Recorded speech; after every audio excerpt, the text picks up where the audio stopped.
So what's up mga idol, ito ang ulamin natin na ngayon. So nandito ako ngayon dito sa, ayan kita nyo, sa damuhan, nag-iepako. Yan, masarap kasi ito pag hinaluan ng itlog na pula, bagong lang, tapos sili, kalamansi. Yan. So mga idol, naghahanap pa tayo dito ng pako. Habang nagpapako tayo, si Ate Rose naman ay nangunguha ng gabi.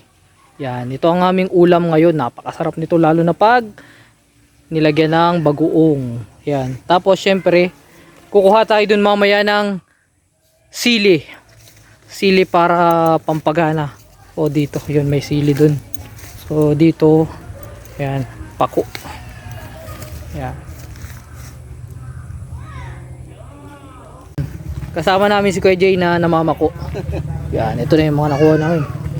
Dami na nito, sigurado. Solve.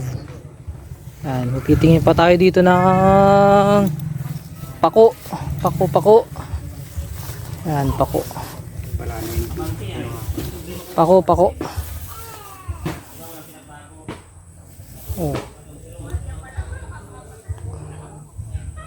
Yan. Lang mga idol. Ito na yung nakuha natin.